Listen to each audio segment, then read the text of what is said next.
Makasika ny sarimetsika kosa no maranatsika ny vaovao amin'ity takariva ity. Tontosa soamantsara teo anivon'ny centre de conférence internationale ny fandefasana ilay horonan-tsary metsika malagasy 104 amin'ny ankapobeny dia nahafapo-ny tonga anjery ity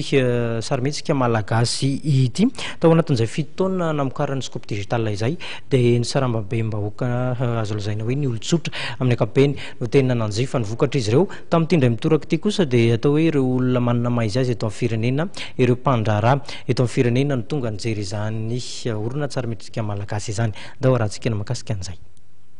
Tontosa soamantsara ny fandefasana ilay horonan-tsary vaovao ny vokarin'ny scope digital nampitondraina lohateny hoe 104 ary notanterahana tamin'ny fomba manetriketrika teny amin'ny centre de conférence internationale Ivato ny zoma alina lasa teo.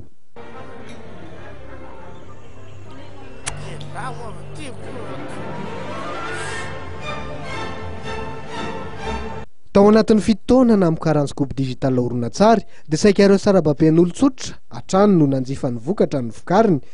saingy ankehitriny dia entina sehatravo ny 104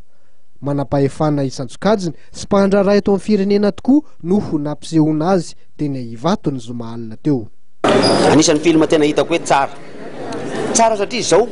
le olona mpilalao anatiny mpilalao le tsisy fantatr'olona reny eny tena moa zany aloha tao anatin'le famoahana farany tao anatin'le casting iny fa tena hitako hoe milay tsara arakaraky ny eritreretana azy mihitsy izy ary misy mpilalao azy tsy napoizy koa atao voaka zavatra ohatran'ireny fa tsara izy le tantara koa le fizotrany anisan'ny tantara tena misy suspense ao le itiavan-dra malagasy azy mihitsy ny